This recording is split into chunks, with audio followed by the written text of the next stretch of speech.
मुझे एक बात बताओ ना, कितनी दुख की बात है, भारत में रह के भारत के इन्फ्लुएंसर ये बोल रहे हैं कि अब की बार भारत की बारी है। अरे लानत है आप लोगों के ऊपर, आप तो घरों में बैठ के वीडियो बना रहे हो। जिनको उस दौर से गुजरना पड़ेगा उनके बारे में सोचो, घर जिनके जलेंगे उनके बारे में सोचो, जो लोग मरेंगे उनके बारे में सोचो। मैं एक बात याद होगा, मैंने आप ही के चैनल में बोला था कि देश को बांटने का काम देश वाले नहीं कर रहे, भारी ताकत है। इसकी सबसे बड़ा एग्जांपल मैं आपको बताता हूँ। पहले हुआ कहाँ? पाकिस्तान, दूसरा हुआ कहाँ? बांग्लादेश, तीसरा हुआ नहीं, दूसरा हुआ श्रीलंका, तीसरा हुआ बांग्लादेश, अभी हुआ नेपाल। इसका कभी कॉन्सिक्वेंस अब आप समझ रहे हो? वेस्ट जो वर्ल्ड है, वेस्ट हिस्सा जो वर्ल्ड का है, उसका हमेशा माइंडसेट है कि डोमिनेंस होना चाहिए उनका पूरे दुनिया के ऊपर।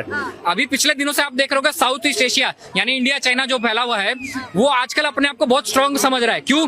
हमने मेक इन इंडिया में ब्रह्मोस बना लिया, हमने आकाश बना लिया, हमने क्रूड ऑयल रशिया से हम मंगा रहे हैं, चाइना अपने आप को वो करवा रहा है कि वो ज्यादा से ज्यादा प्रोडक्शन कर सके।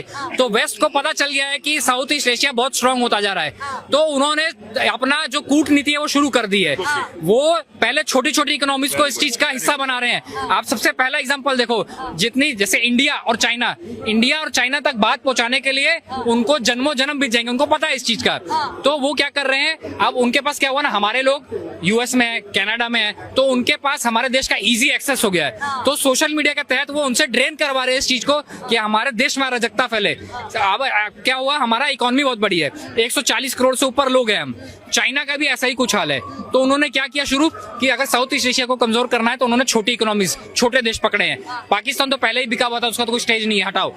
श्रीलंका पकड़ा, बांग्लादेश पकड़ा, आज के टाइम में नेपाल पकड़ा। आप मुझे एक बात बताओ ना, क्या कॉमन लोगों में इतना दम है कि वो आर्मी के खिलाफ खड़ा हो जाए?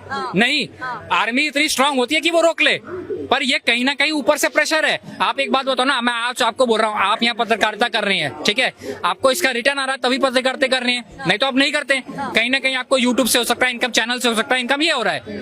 क्या आपको लगता है कि इतने बड़े बड़े पीएम, इतने बड़े बड़े पद के लोग, क्या वो ऐसे ही जा रहे हैं बिना फंडिंग के? 1 लाख से ऊपर आदमी एक बार में रोड में उतरना मजाक समझ रहे हो क्या? बिना फंडिंग के वो चलता है? नहीं चलता है। मैं आपको बता रहा हूँ, यहाँ पे इतने लोग खड़े हैं, ये बिना फंडिंग अगर कोई चाहे तो यहाँ से लाल किला के गेट नहीं कोई खड़ा होगा बिना फंडिंग के, पर इतने लोग आए कैसे?